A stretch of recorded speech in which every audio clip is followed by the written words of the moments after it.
right. This is so exciting for me because I love you. And once upon a time, I said to Kyle, oh my God, there's this guy, Josh Tongol. He's so cool. And Kyle said, he's coming on the QHC. And I was like, oh. So I personally feel beyond excited. As a rising thought leader, Joshua has spoken to thousands of people throughout the United States and abroad at conferences, universities, workshops, churches, and house meetings. He speaks on topics such as the law of attraction, reality transurfing, consciousness, religion, paranormal phenomena, and personal development, offering new paradigms relevant for our day and age. Joshua is the host of the Joshua Tongol podcast, which is where he interviews brilliant minds, influential leaders, celebrities, and more. He's also the author of the books, The Secret to Awesomeness, and So You Thought You Knew. And he has an awesome YouTube channel, which is where I found you, Josh. And so many others have. And the reason why Josh is so absolutely awesome is because he presents all this information in a way that is completely authentic, and it's so refreshing and so delightful to watch him and listen to him. So I'm so excited to have you here. And with that, Joshua Tongol. All right. What's up, you guys? Nice to be here. It's a pleasure and honor. Yeah, this is really cool, you guys. So I'll just follow your guys' lead. Leah, thank you for the meditation. And Kyle, everybody, just it's an honor. So yeah, I'll just follow your guys' lead of what you guys want me to do or to share. So do you just want to jump in now and tell us a little bit about your story and how this incredible journey unfolded, brother? Cool. So I'll just share my journey, right? Cool. So all right, it might take a while. A little over 15 minutes, Kyle, from what we talked about earlier. We have time, brother. Just let it fly. Cool. Hopefully this will be something that people, your listeners, your viewers could relate to. But I think if I heard an interview of yours, Kyle, you had a religious background, right? Yeah. So hopefully you could be able to relate to my stuff. Maybe, I'm not sure, but I did grow up in a religious home. You can call it. I'll look at the screen. All right. I grew up in what you would call like a charismatic Christian background, and I'll define that for some of your listeners in case they don't know what that means. So within Christianity, there's not just like you're a Christian and that's it. There's actually a lot of different kinds, believe it or not. And I was part of the Christian faith where we had a really heavy focus on what's called the supernatural gifts of the Spirit, where these things are operant today. So for example, these would be things like the gift of tongues, the gift of prophecy, the gift of healing, words of knowledge, things like that, signs and wonders. And no joke, I was like at the church, like the main hub in Los Angeles where all the famous guys went to. They're the ones that were on the Christian channel. You guys are familiar with that on TBN, and those guys were the ones that would go to my church. And so I was used to the whole environment of people where this might sound a little bit weird or maybe really weird to some people, but I was part of the charismatic group that even would have what's called like a holy laughter, where you'll see people at church like jerking their bodies, like moving like this as if they're having a seizure, and then they're on the ground and they're being stuck on the floor. They would call that like Holy Ghost glue, things like that, these interesting names. And believe it or not, I was used to that. So I grew up in that. We call it like the revival movement, where just people be crying out, and it's very, very loud environment. And so that was my background. Okay? And while I was a kid, I was also fascinated with near-death experiences, because my mom used to share a lot of these stories to me about people who would, die and go to heaven, and they would meet Jesus. And as a little kid, I was really, really amazed with those kinds of things, with those stories. And I was just like, I don't want to have a near-death experience, though. I just want to go to heaven, right? But I was so fascinated with them meeting Jesus and being in these really interesting environments that they would identify as heaven and things like that. And so because of that background, I was very open to what we would call the supernatural. And I would usually say quote unquote supernatural, because I think that's more of like a misnomer, because I think these things could actually be normal, right? But that's a whole other story. So because of that, like I said, I grew up in that, and I was very open to what you would call spirit. And so as a kid, I had several instances where we would call it like paranormal phenomena. And I'll just mention two, just for the sake of keeping everything shorter. But the ones that really stood out to me was when I was really young, and I was just in my bedroom. It was late at night, And I was just like looking at the corner of my room. Remember, I'm just a little kid, and I see this ghostly figure just like floating at the corner and staring at me, not saying a word, and didn't I didn't hear anything. This being didn't hurt me, but I freaked out and I screamed, and then my parents came in the room and then they prayed over me. And surprisingly, I just stayed in my room. I didn't sleep with my parents because I was scared, but I never forgot that. Then another incident was when I was a little bit older, and my dad was telling me, because my nickname is Joe, right? My nickname is Jojo. So it's like, Joe, why don't you close the sliding door? And you like that name? Is that your name? I don't know. I said so, right? And so he's like, why don't you close the sliding door? So we had this really big sliding door in the house that I was growing up in, and I shut it for sure. And when I was walking away, just a little, like couple seconds after I was walking away, I heard and I saw this really bright light behind me go like that, like as if someone had a flash on, like taking a picture of me with a camera. That's what it's, what I saw. But I heard that noise too. It was like really weird. And then my dad's like, hey, I told you to close the door. And then I turned around and then the door was completely open. Right. And so I never forgot that incident. For years, I just like, oh, I don't know what that was. Is that a demon, with my Christian framework, or is that an angel? Nothing really bad happened. But those two things really stood out to me. But one of the things that I could say has been a big part of my life that I've talked about in my videos, and I also shared about it in my books, which actually catches some people by surprise, even though they've been following me for years. So I don't even know if you guys know this about me, but you guys know about my hand? I was born with only one hand. Well, there you go. Right? So I was actually born with only one hand. See, the guy's face was shocked. Right? So a lot of people, who've been following me for years, they're just like, oh, we never knew. Right? And so it's not necessarily one hand, but it's more of like an underdeveloped hand, right? And I struggle with it, you guys, for pretty much most of my life, ever since I was a kid, because unfortunately, you know how kids can be. They were pretty cruel, so they teased me a lot. And I really thought, girls wouldn't like me, no matter how much I cut my hair and try to dress cool. I was like, I don't think girls will like me. And honestly, that's how I really felt. I was very insecure. And so because of that, obviously I grew up in a type of Christianity that focused a lot on the supernatural. So because of my struggles, because of my insecurities, because of my fears, right, I was always like, how am I going to get a job and this and that, how will I be a cashier, just those questions that you have as a teenager, and so I was just like, well, maybe God will heal me, because the Bible says God is the same yesterday, today, and forever. So this is not necessarily a healing that I'm asking for, because obviously it's not like I'm sick, but we would call it like a creative miracle, right? You would like give me fingers, right? Because that's just what I wanted. I just didn't want to be teased anymore, and just didn't want to have a low self-esteem about myself. So many nights I would just like pray and just like hope that when I wake up in the morning, bam, I'll have two hands. But that was like what I expected for years, you guys, like all the time. And I would go to all these miracle crusades. That's what they're called, these miracle crusades, where these thousands of people would be coming together with, to see these famous faith healers from Africa and all these, places, and I would go to all those things, like the big names at that time, back in the 90s, and trying to get healed, and nothing really happened. But then the turning point for me, you guys, was when I was 17 years old, and I went to probably the most famous faith healer at that time was coming to California, right? Because I'm from Cali, and they were going to Anaheim, and I was like, dude, this is like the most famous one that's all over television, the Christian network, and supposedly miracles are happening. I'm going to go to this crusade and get healed finally, right? Because this is like the most famous one, guy. And so because of that, I told my friends, I said, hey, you guys, my friends are not even Christian. I said, you guys, I'm going to come back. I'm going to go to this crusade. I'm going to come back with two hands. Just watch, right? And it was also my way of trying to convert them, because they're not Christian, right? So it was like my testimony, like, if I come back with two hands, you better believe in Jesus, right? So I invited my friends who are not Christian. They were actually very weirded out by the whole crusade, because there's a lot of people falling down and speaking in tongues. It was very kind of like overwhelming. It could look like a weird atmosphere for those people who are not familiar with this kind of scene. So there I was at this event, lifting up both of my hands, crying, and just like, there's a lot of energy in the room, because there's a lot of sick people there, right? You'll see a lot of people in wheelchairs, people, have cancer and this and that. And so there I was, just wanting to have my hand, to have fingers.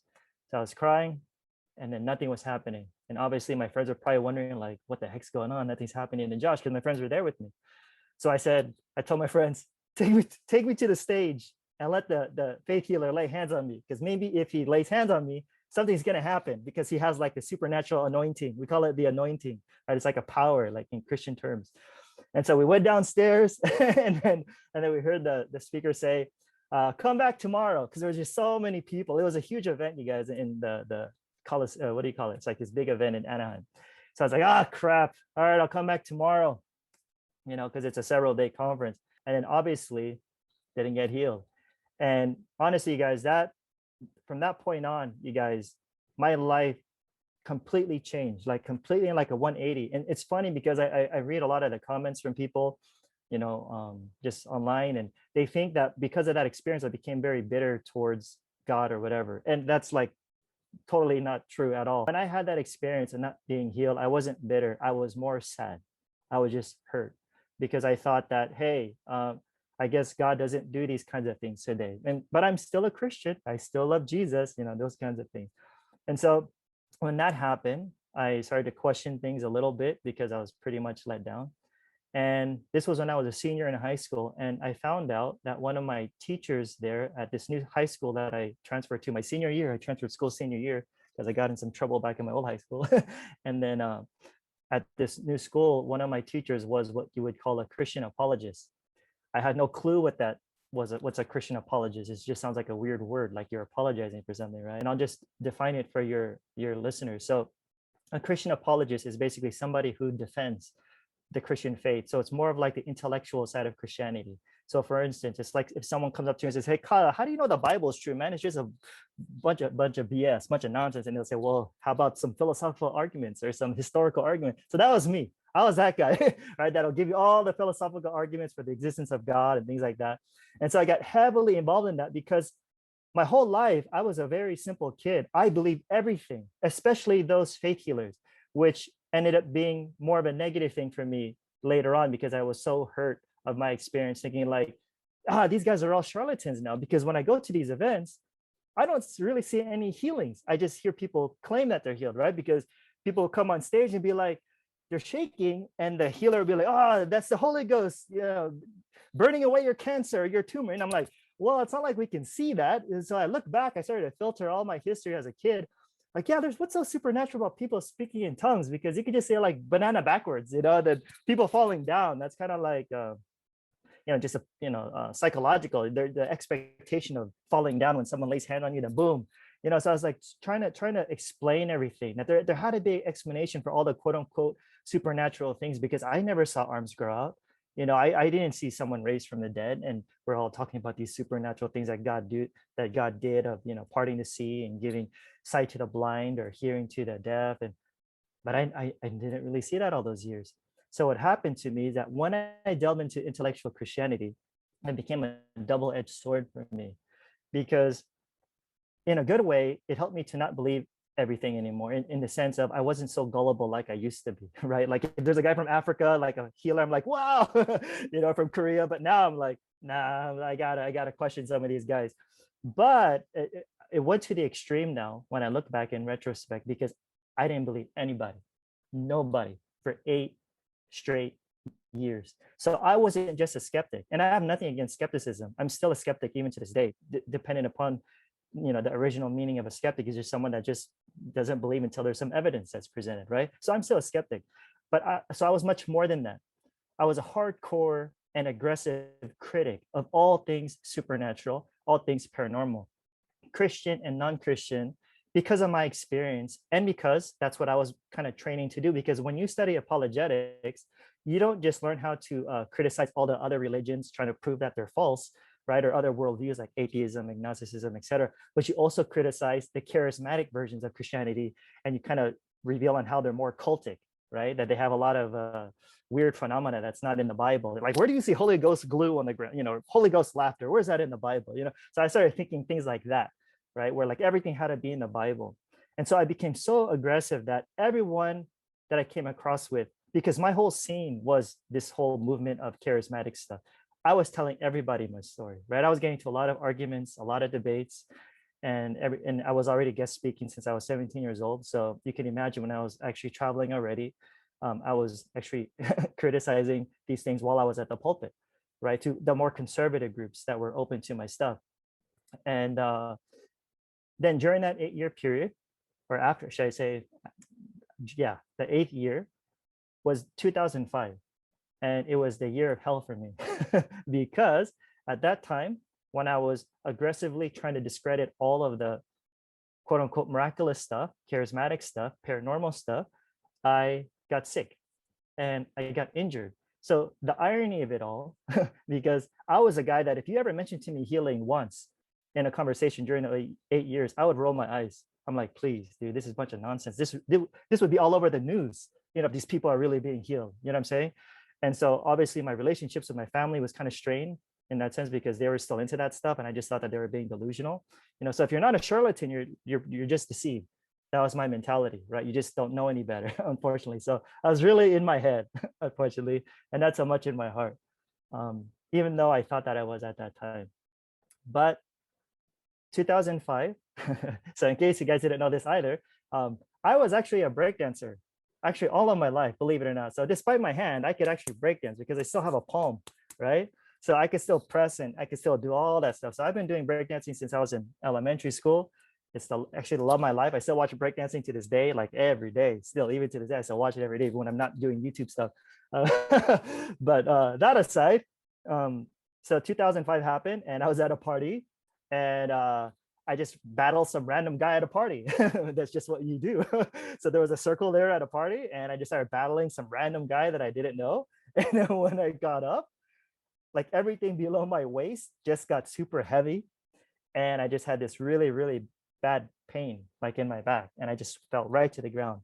I didn't like slam or anything. I just got up and it just felt this weird weight, everything below my waist. And just felt this excruciating pain eventually. And then I found out that I had something called a herniated disc. Now, for those of you who don't know what a herniated disc is like, so you imagine your spine. I'm going to sound like a doctor now, right? Your spine, and in between each your vertebrae is a disc. And what happened is that you just your disc get crushed. And when your disc gets crushed, it kind of bulges out, kind of slips out. You call it like a slip disc. And then it touches something called the sciatic nerve, and your nerve just like shoots down. So it's a nerve problem, right? And so when it shoots down to my back, to my butt, all the way down to my feet. Like it was literally hell for me, you guys. Like it's not just like a little ache on the back. Every morning I would get up and I would feel like I'm stepping on a bunch of needles. It was like the weirdest thing. If I sneeze, it hurts. If I cough, it hurts. If I laugh, it hurts. And I laugh a lot, you guys.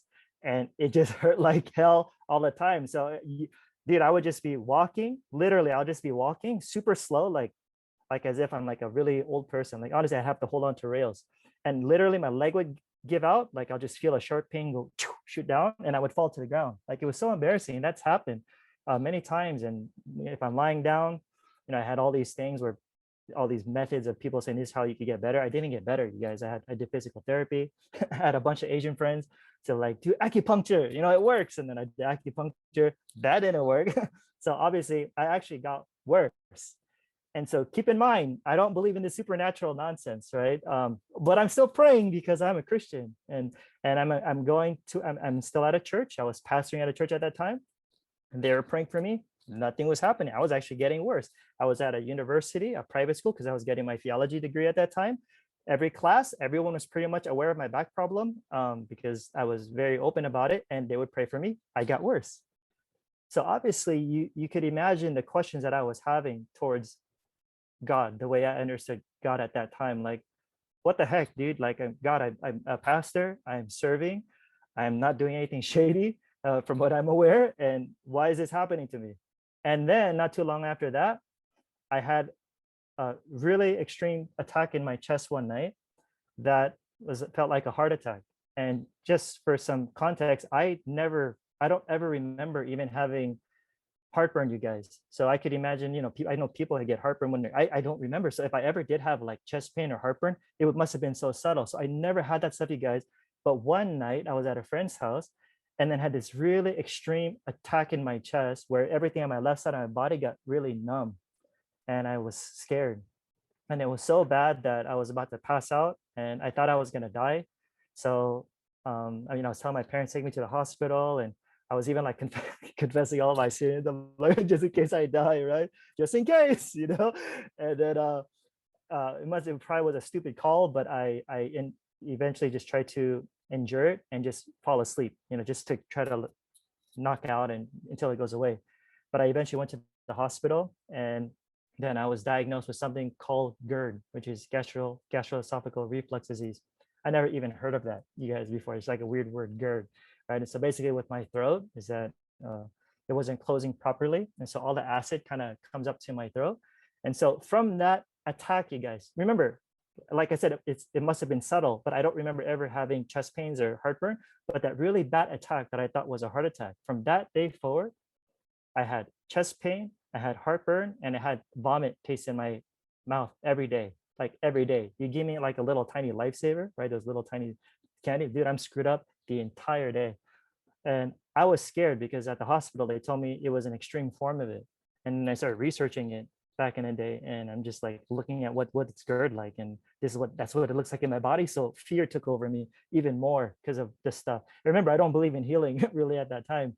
So I was just getting more fearful. And then 2006 happened, which was a year later, obviously. So I was enduring a lot for 1 year of both of those things. Not praying about my hand, not asking any of that. So that wasn't an issue for me. And then I met a guy named William Beeson. And here's this guy who they called him like a modern day miracle. And remember, I've heard miracles stories all those 8 years. It's all BS to me.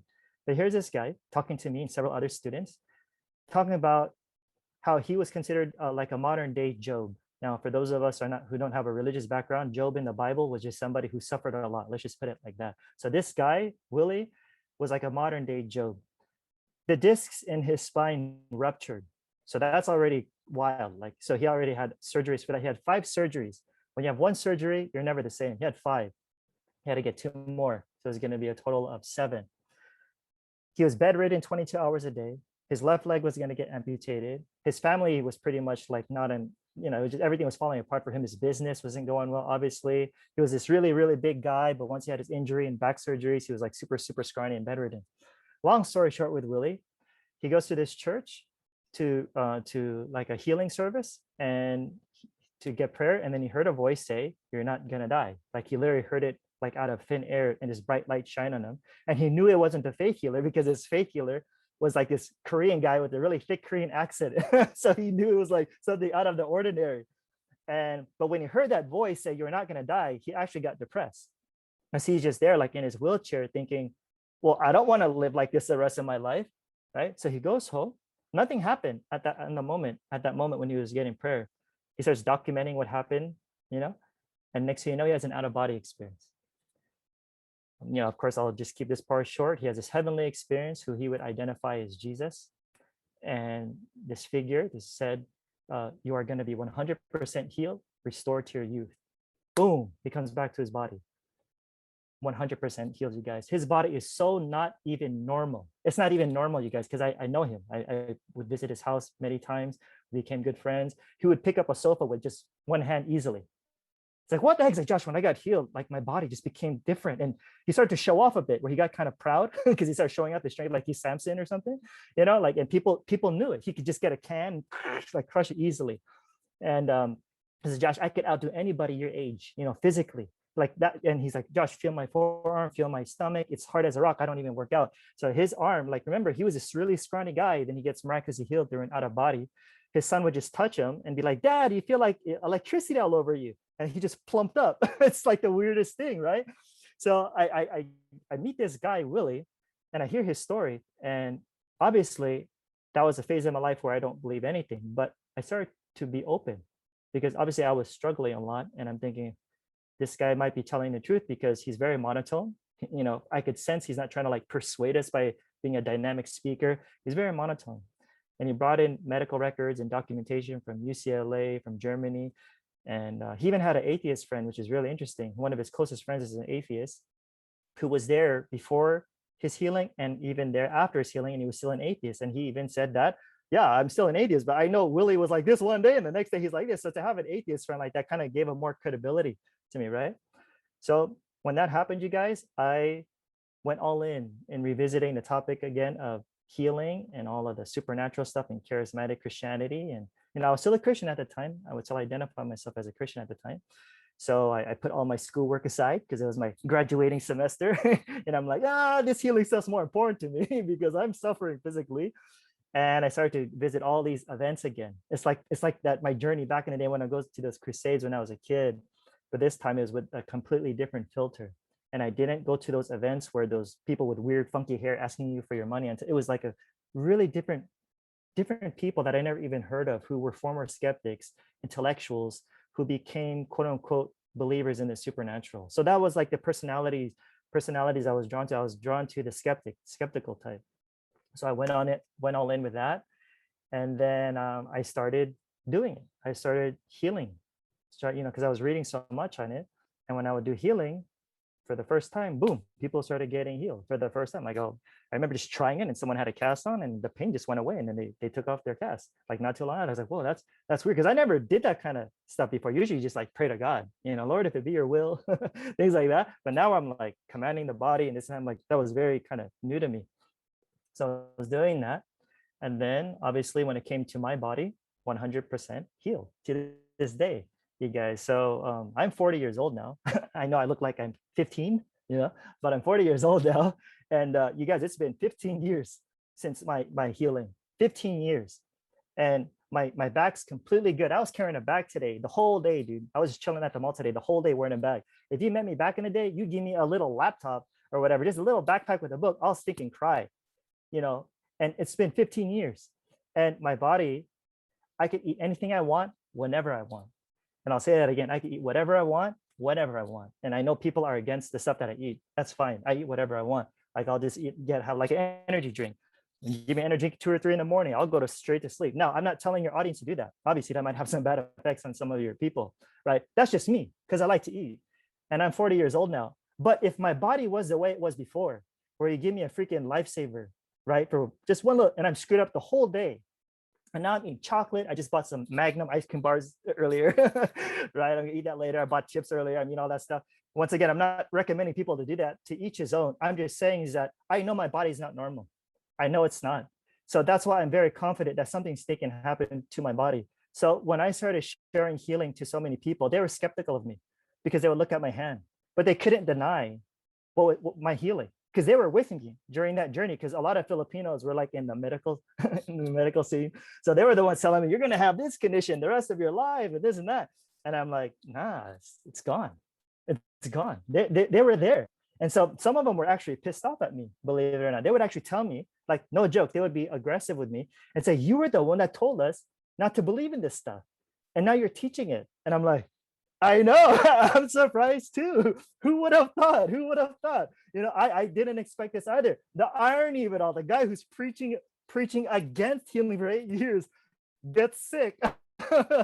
Next thing you know, was able to heal himself, thankfully. And so obviously, you guys, that really changed my life. And so I was still serving at a conservative church at that time. So I started sharing my story to the whole church. And so obviously I got in trouble for that because a lot of the conservative types don't like hearing stuff like that. They think I'm one of those wannabe faith healers. Just stick to the Bible thing. I ended up leaving that church and just going on my own journey. I didn't have a job, and that was my job. I went to seminary, but I just trusted God and I made a living. Believe it or not, I made a living through speaking engagements every single week. It just all of a sudden the speaking engagements just picked up when I left my church. The timing of it all, how interesting is that? Just knowing that you quote unquote God took care of me. Now, when it comes to my hand, obviously my hand is still the same. So everyone will always ask that question. Well, what the heck? Look at his hand. I'm 40 years old now. I've accepted it in that sense because when I look back, it's shaped me who I am today. And let me also say it like this. Does that mean that I'm not open to having, a fully formed hand? No, yeah, it's cool. I would, but I don't seek after it like I used to, right? Because, I would tell my wife like, hey, we go to Starbucks all the time. Like, it would be nice to have like hold the 2 drinks for us. I'm like, here you go. Just like little funny things like that. Like it doesn't hurt.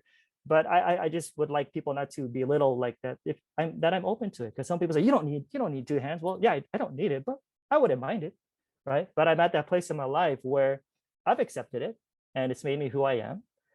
There was a lot of pain that went on, in my journey, and it's helped me to become more, I guess, understanding to people, because when I would put out some of my videos about my hand, there would be people who would reach out to me who have the same thing, or parents who have kids who have the same thing. And then they would tell me that my videos would inspire them or things like that. And then I would just tell them, tell this to your kids, and just try to encourage them, and that they're going to be okay. Because I wish I had, people telling me that when I was a kid, because when I was a kid, I had a lot of fear, like I said, of like things that a lot of people wouldn't even think of, I guess, because I was really afraid to get a job. Like I said, I was really afraid, like, how do I do that? Because we didn't have online stuff back in the day, you guys, like you just got to work at the mall, you work as a bag boy or cashier or whatever. I was like, how am I going to do this? So things like that really was a fearful thing. Like I said, even relationships, it took me a long time to get into a relationship and things. So all that to say is that I'm grateful for where I am when it comes to the healing stuff. And who knows? I mean, I could still wake up the next day and have two hands, and I'm like, hey, there you go. I wasn't even like seeking after it, which would be pretty dope too. But if not, I'm okay with it too.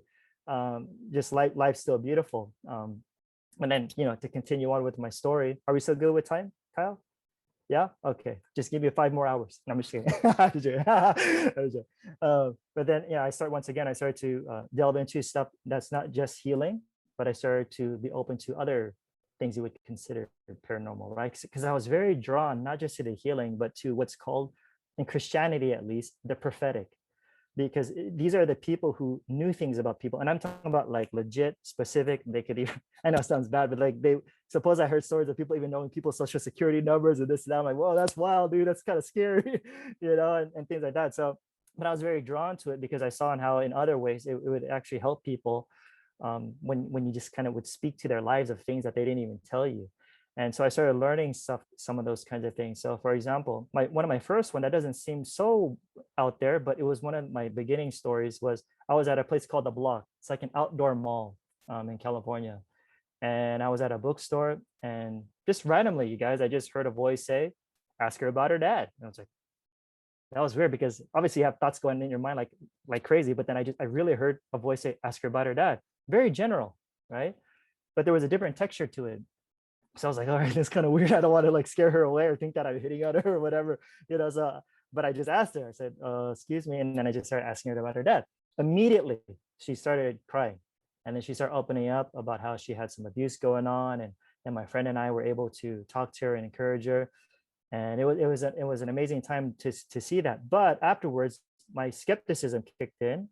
And I was like, wow, that was pretty amazing that happened. But why did I hear a voice just say, ask her about her dad? That doesn't sound very like, wow, because, I'm not trying to downplay this, but there are a lot of people who are abused, obviously. But why didn't I hear a voice say, ask her about her dad, whose name is this, and abusing her? I didn't hear any of that. So I started to doubt some of that stuff, but it's weird that I heard it though. It was different. Not too long after, I go to school, and I was in the library, and there was a girl 2 seats to my right in the library. We're both using the computer, and all of a sudden I heard her get really emotional. She was looking at something on the screen. I couldn't see the screen, obviously, but she was getting really emotional. So I was like, all right, let me just try this again. So I started listening in this time, not listening to her, but trying to tune into like spirit, right? And then a name popped up. I was just like, oh, okay. And I said, excuse me, does this name mean anything to you? And she's like, oh my gosh, that's the person that I'm contacting. I was like, oh my gosh, I am hearing voices. And so like things like that, where they start to become more specific, right? And then of course I doubt a little, but I'm open, because like, well, I got a name, and it wasn't just like a general name like John or something like that, right? And then after that, I started joining a healing, you would call like a healing team back in California, and they started to train me. And I noticed that when I was going all in with this stuff, I started to feel people's pains like a lot. Like that was so new to me. So every time I would like walk in a room, I would just feel all these random things. And then I would ask people, do you feel this? Like I would feel something like on specifically my right knee. Do you feel this? Like, yeah. Oh, I feel something on my knee. And then I do healing on their knee, and then it would go away. And of course, there's skepticism there too. But then it happens so much, you guys, where like, no, there was something going on, because even if I don't come in contact with people, even back in the day, we had text messaging, and they would come to my mind, and then I would feel something in my body. Then I would ask them, and then they say, yeah, I feel that on my specific area, my neck or my back, whatever. Oh, this is weird. I've never heard that you could actually feel people's specific pains by feeling it yourself. But that was like weird, I don't want to feel someone's heart attack, something like that, right? But that was something that was so normal for me to feel when I would be in a room. But then when I started learning all those kinds of things, I came to the Philippines. This was back in 2009. So obviously I'm still here as a missionary.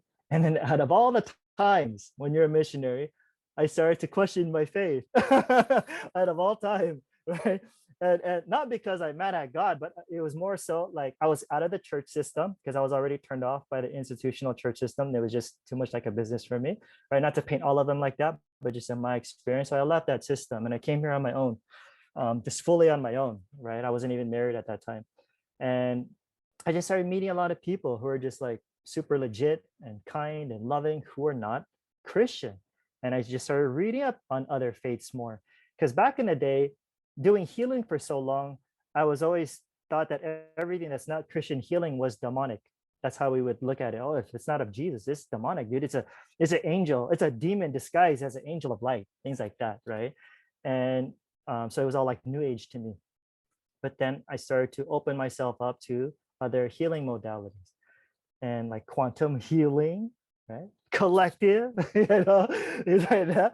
I was open to quantum healing, energy healing, quantum touch, qigong, all these kinds of things. And if you could kind of tell by my personality, like when I learn something, I actually go all in. That's just how my personality is. I really want to learn. And so I went all in with that.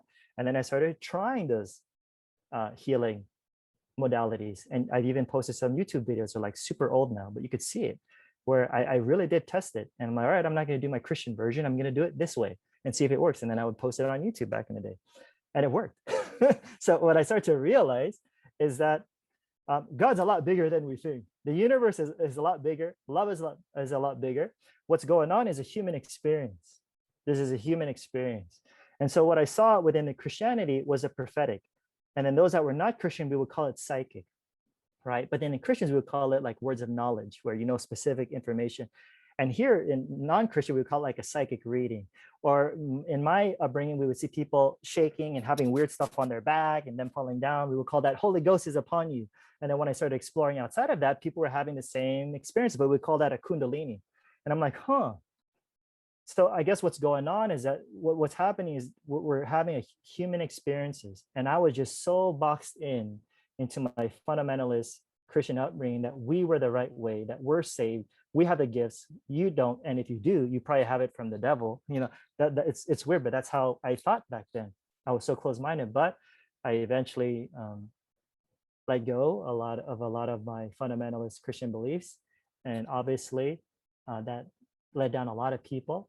I let down my family, let down my friends. It surprised everybody because I was kind of like the golden boy to a lot of people in my circle, and say like, wow, you went to seminary, now you're missionary serving God, and then what happened? You got into New Age stuff, and then I started talking about out-of-body experiences, and so let me transition to this before then I could end, because I know I've been talking a lot.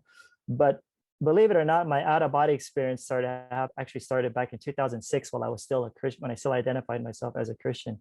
And what happened was that I was in the library, and this was at seminary, and I was just chilling on a beanbag, and all of a sudden I saw this extremely bright light just shining on, like super, super bright, as if someone put a flashlight, but I could hear this sound zzz, like that, like a lasery sound.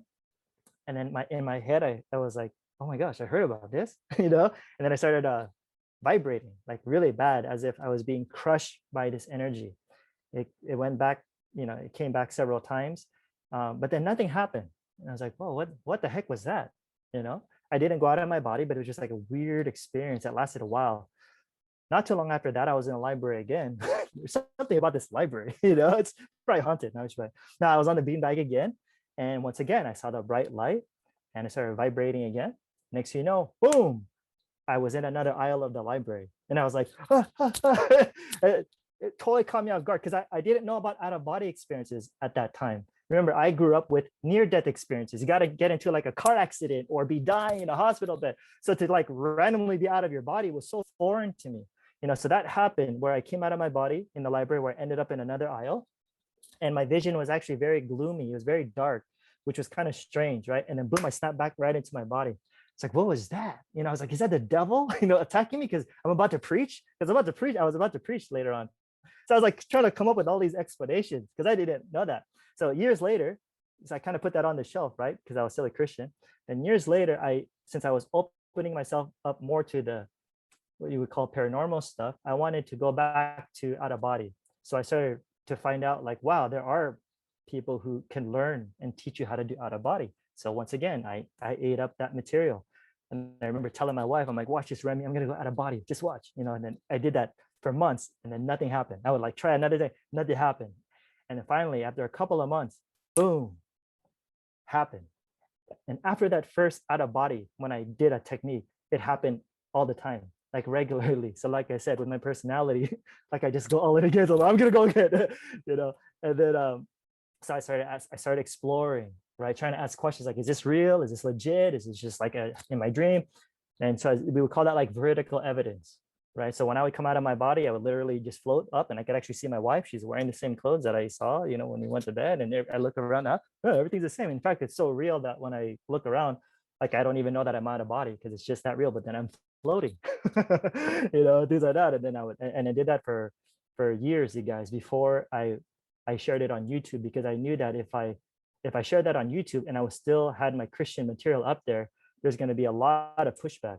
So I remember just telling my wife, like, I can't share this stuff now, but I'm going to keep doing my research because I wanted to treat it like I'm a reporter, And so eventually I came out with my video on YouTube talking about how I'm no longer identifying myself as a Christian. I kind of did that strategically because I wanted to open up my audience.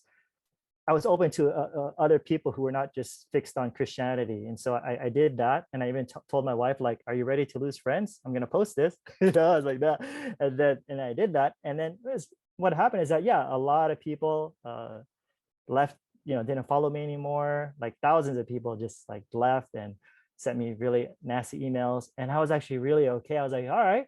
So now we could kind of like just let these people go, because I want to start talking about astral projection, and then all this other law of attraction, because the law of attraction was like new age back in the day to me, but now I'm learning all this stuff. And then I just shifted to what I'm doing now, you guys. And I love it. And now just meeting people like you guys, and your beautiful meditation, Leia, and just Kyle, your heart. Like I said, I heard your interview. I think it was with Brian Scott. I think it was with Brian, right? You did an interview, and I'm like, oh, I like this guy. So I feel like we're just kind of connecting, and we just have an understanding, right? I mean, we all have our differences, but there's a certain understanding that we have, a connection. And now I'm just doing what I'm doing today, which is just sharing my heart on my YouTube channel, writing, and yeah. So that's pretty much it for now, you guys. If you have any questions, let me know. Wow, Josh, thank you so much, man. That was profound, incredible, amazing. Like Leah said, you have such a genuine energy. I truly love your energy, man. And thank you. I wanted to just thank you. You have this YouTube channel that has like 85,000 followers, and you're speaking about reality creation a lot, manifestation, law of attraction, reality transurfing, and you're helping 85,000 people create the reality of their dreams. Yeah. So people like you, man, are so valuable to where we're going. I can't thank you enough, man. I truly honor you. And again, like your energy just makes everybody want to spend time with you. So thank you for sharing that journey, man. Like it was powerful, really, to hear all that. And I think a lot of people are going to find value in that. So one question that I wanted to ask you before we open it up, I see a lot of people have questions, is can you speak on just like maybe a couple of your favorite reality creation techniques?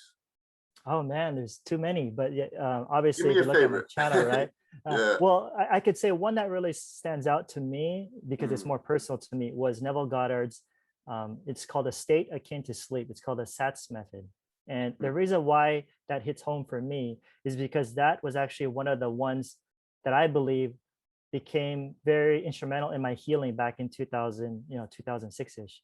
And I didn't even know who Neville Goddard was at that time. So basically the technique is that as you're going to bed, you're going to reach that point where you reach a hypnagogic state, right? Where it's like you're half awake and you're half asleep, where you're about to like knock out, but not totally, but you're still a little bit awake, where you can control your thoughts. That time is actually prime, because during the day, obviously you're more awake, right? You're more conscious. So imagine you're trying to like imagine something that you don't have. And if you're fully awake, you're like, nah, that ain't gonna stick and happen. You have all these doubts kicking in and like, no. But when you're falling asleep, you're less argumentative, meaning that your subconscious is going to be a lot more receptive.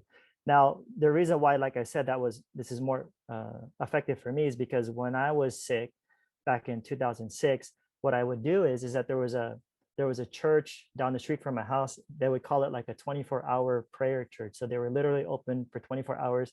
You could go there like at 3 a.m, you guys, and you'll see a bunch of old people praying on their knees. Like that's how hardcore they were, And when I would try to like prove to God at that time, that's kind of like my thinking, got to prove to God how serious I am.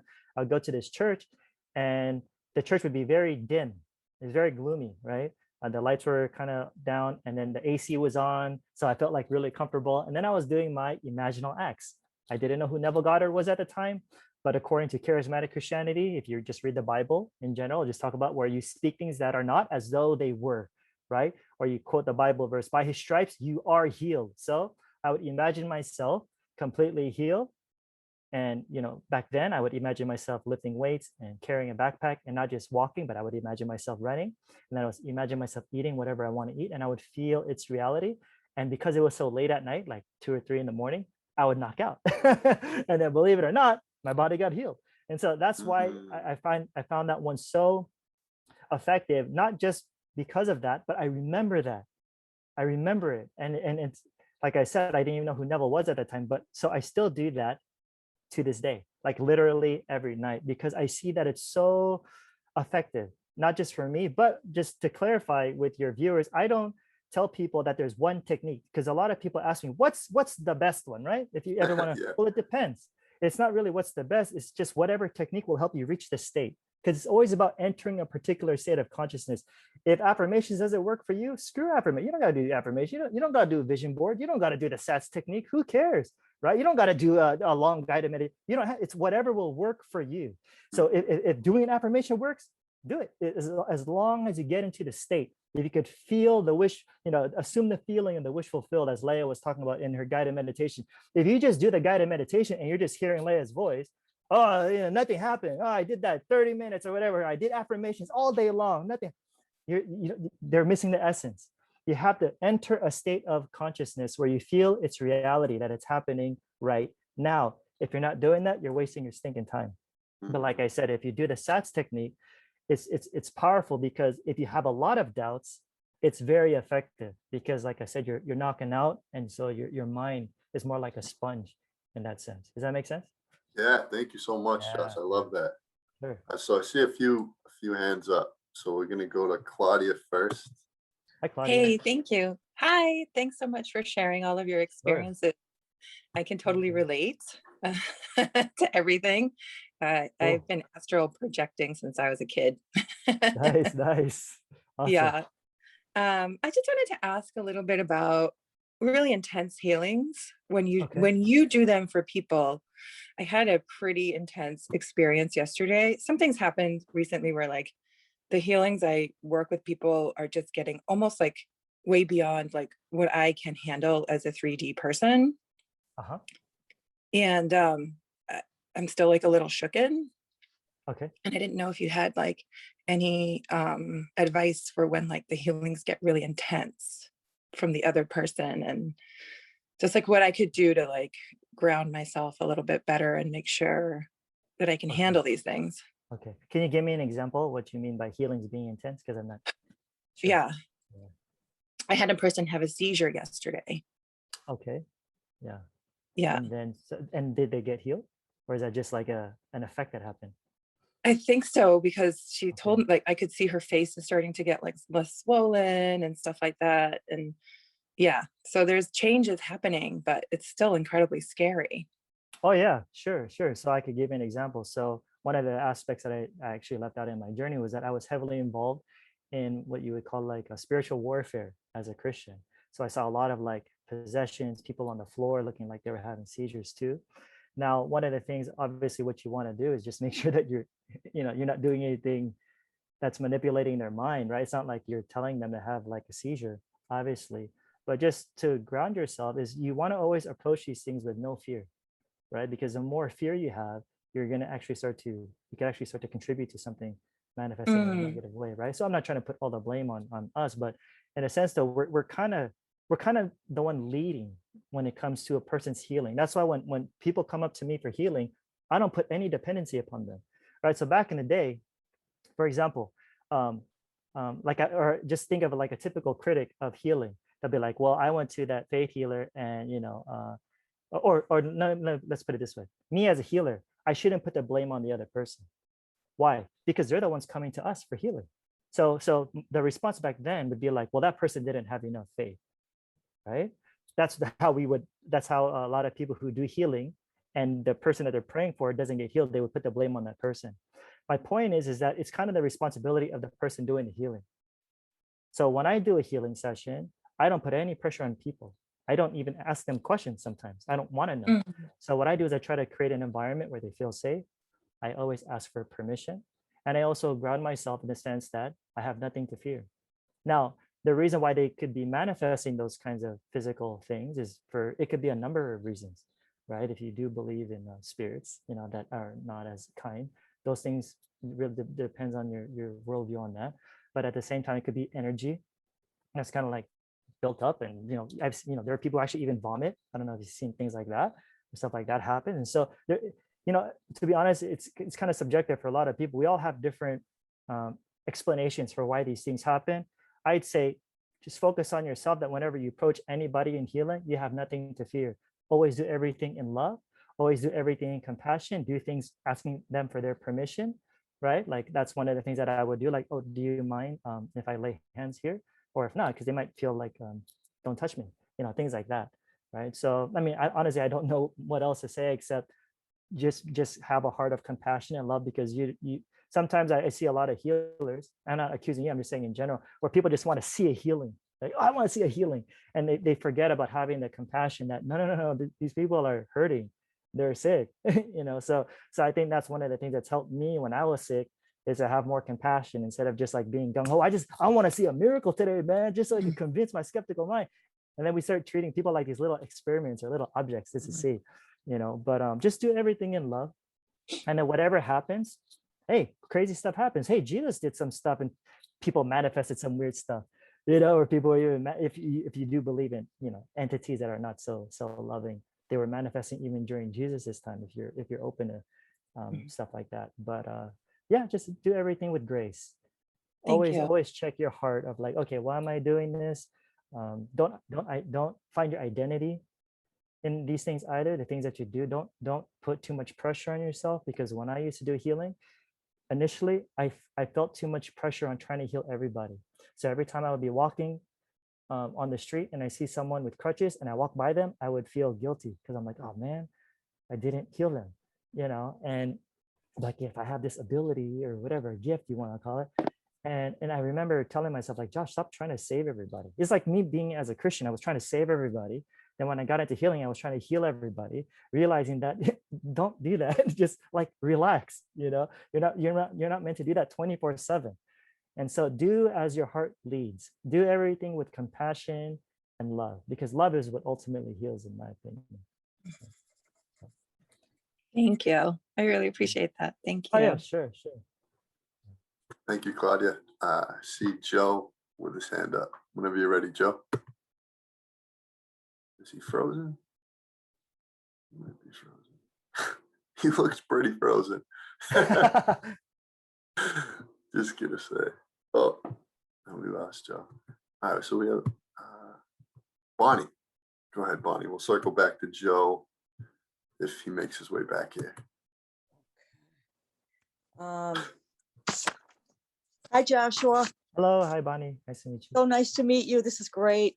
I wanted to ask you, I know it's a simplistic question, but when you say that that you do healing, is it always laying on the hands, or what is No. your, you know? No. So that's, I only did that in the beginning because that's what I was taught from my Christian friends, right? Because they would give me Bible verses about the laying on of the hands. But then I realized that you don't have to do that, because obviously there's what you would call distant healing, or else you'd never be able to pray for someone or do healing from someone in another country or whatever. So yeah, it's more of a mental thing. So in the ultimate sense, you don't have to lay hands, right? But it could work at the same time too, because it's just like when that woman touched Jesus's garment, it's like Jesus felt the power, come out of him, right? So there can be power of touch, but at the same time, in the ultimate sense, you don't need that in the ultimate sense. So you can, it's just a method, right? Because just like I said, with when I do healing before, especially when I would do healing over women, I would be more hesitant to lay hands on them. So I'd always ask them for permission. So I would even tell the ladies like, oh, do you want to lay your own hand on that area? So I don't have to do that. But then I learned over time that you don't even have to do that. But it helps some people's faith, to be honest, because they actually believe that some power can just go shoot out of their arm. And so it's honestly, in my opinion, you do get what you believe. So you could just even sit there and chill and don't do anything with your arms. And if you realize that we're all one, right? So that person next to you, you're connected. That person thousands of miles away from you, you're still connected. You don't have to touch. It's all mental. So if you can do that, you could assume the feeling of the wish fulfilled for them in your imagination, then I believe healing is possible without touch. Okay, thank you so much. I'm looking forward to Okay. getting it book too. Cool. Secret to awesomeness, right? Oh yeah. Yeah, Oh. there's a healing chapter in there. So Okay, great. Thank you. thank you, Bonnie. Thank you, Bonnie. Does anyone else have any questions? Oh yeah, awesome. Leah, go ahead, Leah. All right, Leah. Hi, Josh. That was so Hello. good. I got so much out of that. Cool. And it strikes me to ask you this question that I was discussing actually with Claudia yesterday, which is in reality transurfing, which a lot of it I do vibe with. But the one thing that makes me feel I can't really get with is the idea of balancing forces when you have excess importance, and how to me it's almost like the idea, how Einstein said either decide it's a friendly universe or not, and that's one of the most important decisions you can make.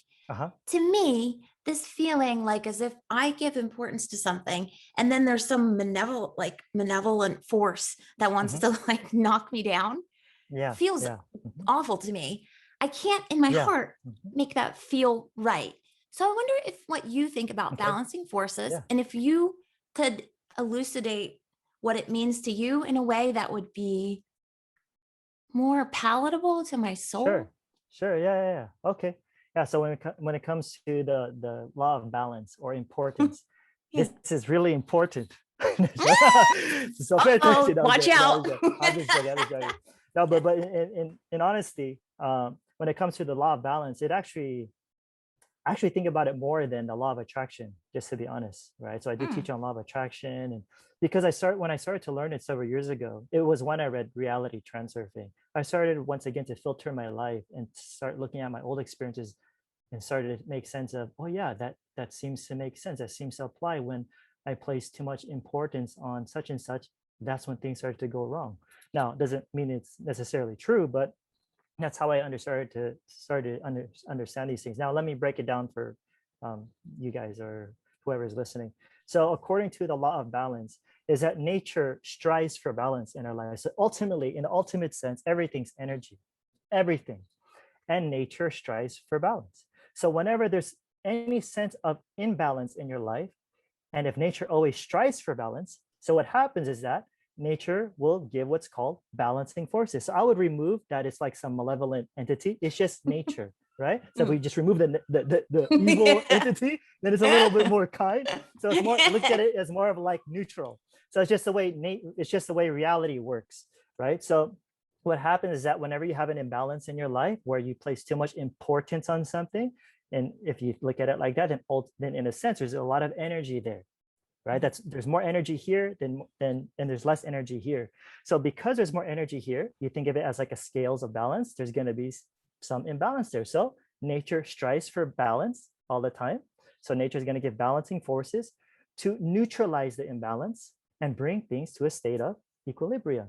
So here's how I look at it, Leah, right? And you could just take it if you will. If not, it's okay, right? Whatever doesn't make sense to you, you don't have to believe it, right? So this, for me, it actually does. Because when I look back on the times when I was first a missionary, I struggle a lot, even for the most part, especially when I got married, we struggled financially. Like I just didn't even know how to pay rent because we lived off of the support of the people.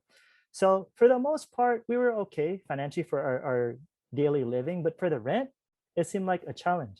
I knew nothing about, I didn't learn law of attraction. I didn't know reality transurfing back in the day.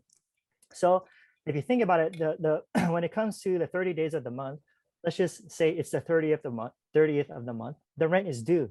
So that day is very important to me because, I always got to think about like, oh man, how are we going to come up with rent at the end of the month? So every single day, it's normal. It's just really a normal day. But then the 25th comes along and there's something you're like, wait, a couple more days, rent's due. We don't have the money, right? And so all of a sudden, like each day would get closer and closer to the 30th. So I would place a lot of importance on it. It's more important than the other 29 days.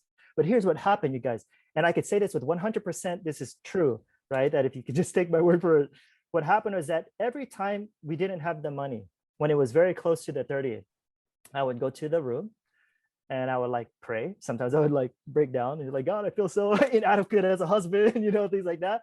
And I would just be like, I don't know what to do. It's in your hands, God, right? That's kind of like my language at that time. It's just in your hands, Lord, But when I would do that, I reduced the level of importance of it without even realizing it. I just said, okay, Lord, it's in your hands because it's due tomorrow. What am I going to do? I'm not going to speak at a church tomorrow to get money and I don't want to do it for the money, right? Every single time, Leah, every time, and this happened many times, and my wife can vouch for this, money came on the day or the day before, right? Every time I would just go, kind of have that sigh of relief for years. And I would tell my wife, like, that's a trip. Like, why does that always happen? Like, it's kind of cool because we have these miracle stories of how God provides, but I don't like living like that where we think we start worrying towards the end of the month. I don't like that though. I want to be more stable, a little bit more secure, And then I started learning about the law of balance. I was like, yeah, that's true. And then I started even looking back at my healing journey. Here's this aggressive guy speaking against healing, places a lot of importance against faith healers, ends up getting sick, and becomes a healer too. So I started looking at my life. I'm like, hey, maybe there's something to it. And then I just started to notice that it started to really play out in my own life. So even, for example, believe it or not, I had a business prior to all of my YouTube videos that you guys see. I had a business before because, like I said, we were struggling financially. And I'm like, well, I don't want to live like this forever. So I started up an LLC. I had my own business at the time, importing stuff from Asia, this and that, and which we basically accrued up a lot of debt. There was a lot of debt that was piling up, like over 25 G's, like for years. And I was like, man, I can't even get it low. It's like, I'll just put it down a G or 2 G's and it just goes right back up again because of all the interest. And so for years, Leah, unfortunately, I couldn't get rid of the debt. It's just like, I would lose sleep sometimes. Like, man, what the heck, dude? I invest more money, put down another, import more, manufacture more goods to try to pay off the debt. And then next, it just get worse again. I bring it down and bring it back. I don't know. And then I learned about the law of balance, right? Here's what happened. When I started placing importance of it, I stopped looking at my account, my Chase account, right? So I still got a Chase account back in the States. Because back then when I look at my account, I'm like, oh man, how do I get rid of that? I can't do it. And we still got our bills to pay in general, right? But then I started learning about the law of balance. If this law of balance is true, I'm not even going to focus on that. I'm just going to do what I love and not even worry. And I'm telling you, Leah, which is a couple of months, boom, all the debt was paid. Then when I remember I saw the 0 balance in my Chase account and I screenshot it to my wife.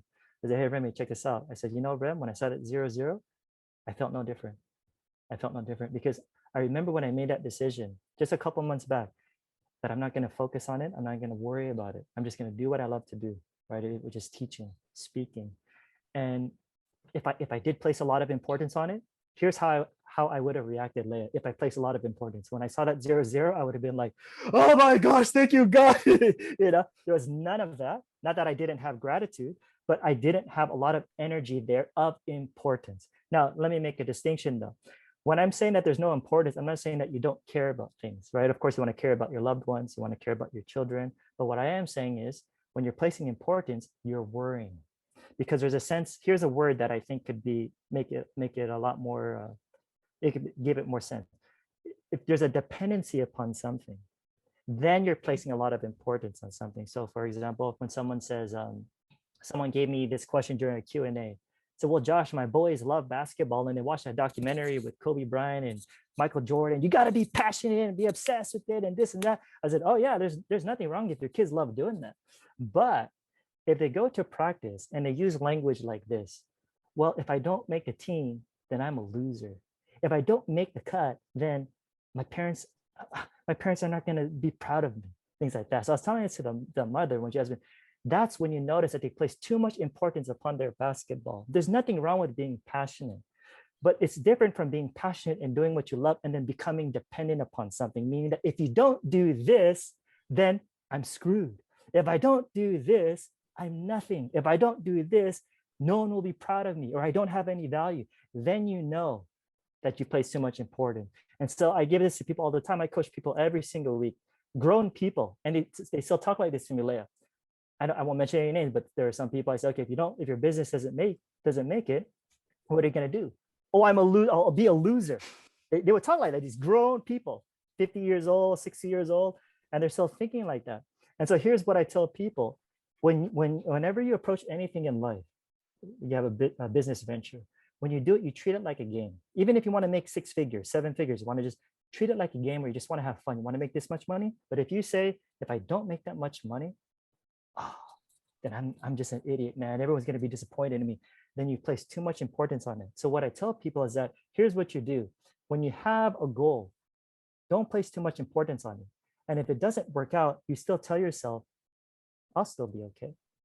That's the difference. But if you have a goal and you say it has to work, there's going to be no plan B, because that's what the motivational videos people say. There's no plan B. It's got to be plan A. I have nothing against having a plan A if there's no importance. But if you have too much importance where there's a dependency upon it, right, then you got to have a plan B.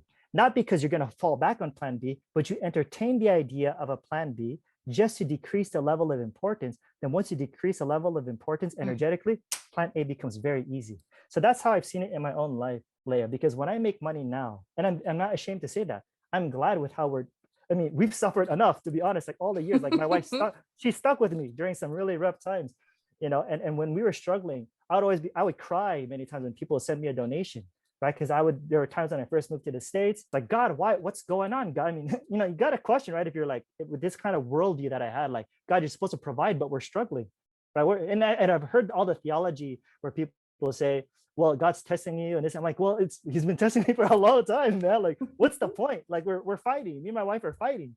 It's just like, it's not helpful, right? And then when I started not to worry about it, and I just do what I love, right? I was vibrating at a higher frequency, if you want to use that kind of lingo.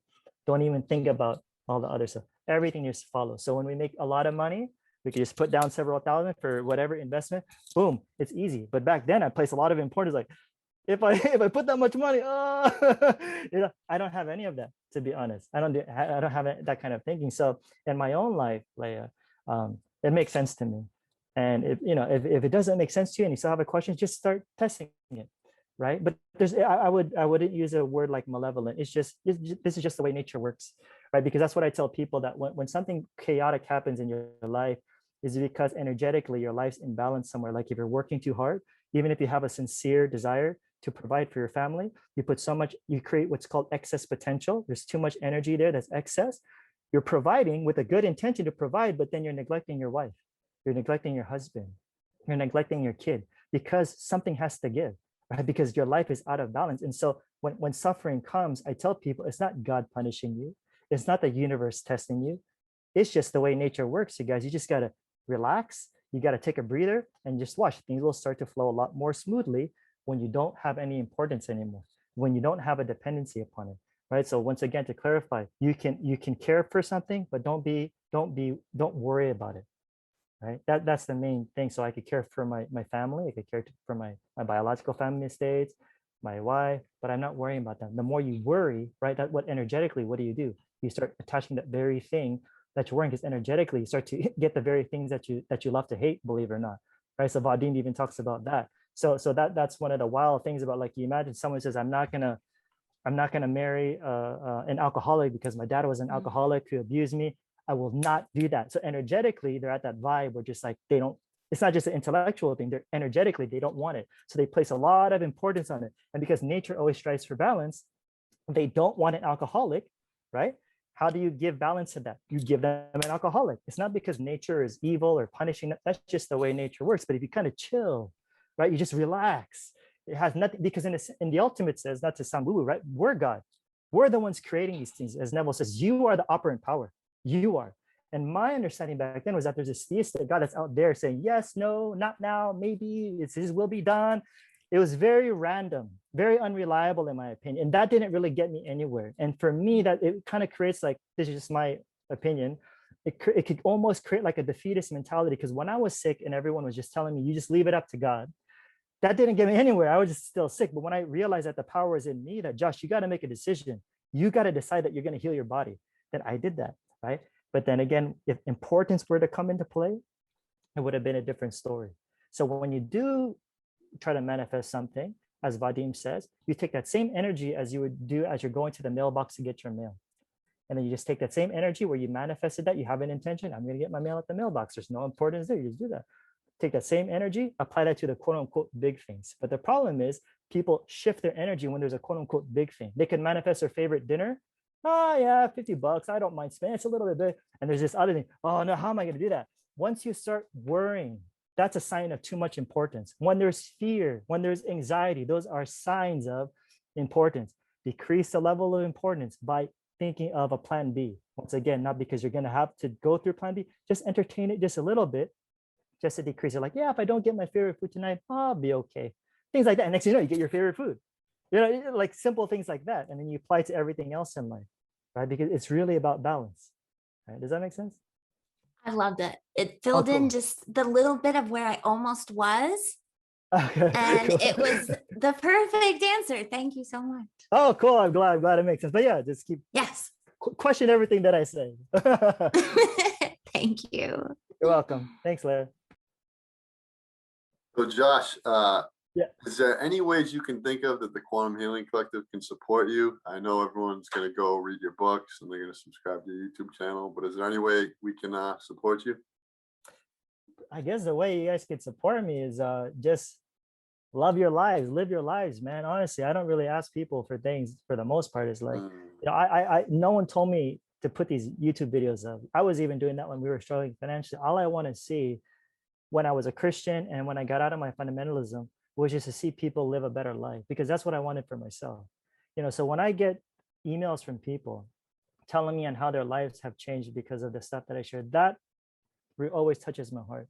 So I guess one way that you support me in a way is that just do the things that I encourage you guys to do in my videos. Just apply it to your lives, live life to the fullest on your terms, despite what other people say, where you want to be fulfilled, and not just do it because that encourages me when I see people live their life to the fullest, right? Instead of just doing whatever else the people are expecting of them, family, friends. Follow your heart, you know, and yeah, I just love seeing people's lives change. So just do your thing. Follow your heart. That's how you support me. Follow your heart, because I tend to say that a lot in my videos anyways, because your heart knows what's best. And I think for years I didn't listen to my heart because of just the expectations from family and friends, and you know, just my whole life would change if I followed my heart. And I'm glad that I did. So you're gonna lose some people, but you're gonna gain some people in your life. And who would want to live the rest of their lives not following what they're hearing inside, you know? Because like I said, I told my wife this years ago, right? And not to sound all overly dramatic, but I really did tell her this when I first met her. I said, you know, Remy, I don't want to live the rest of my life trying to please other people. I want to know that when I leave, I'm not trying to scare you, Remy, but when it's time for me to go home, I want to know that you could say that your husband was true to himself, and that, you know, our kids could say, Daddy was so real and he followed his heart despite what people said. I want to be that type of person. So I made that decision to do that. And if other people can do that, oh, that gives me so much joy, right? You don't even have to tell me that, but like, just if I just know that if you guys do that, yeah, your life will never be the same. Because your heart knows what's best, and you'll always be taken care of when you follow your heart. Wow, brother, that was such an incredible meeting. I look forward to continuing our friendship. The Quantum Healing Collective truly loves you, Yeah, you man. guys are awesome. You guys are So awesome, man. I think it'd be awesome to have you back at some time. So Yeah, let me know. Let me know. yeah, so thank you. What Yes. we do now is we close with a prayer for all those Okay. awakening at this time. So Cool. what we do is we reach out, we try to lock Okay. arms energetically. So envision your hands locking with the person next to you. Cool. We dedicate the merit of this meeting to all of those awakening at this precious time. May our efforts to better ourselves help shift the planetary consciousness from fear into love. May this energy ripple out into the world and awaken those with closed hearts, illuminate closed minds, and inspire all to live within the presence of compassion and generosity.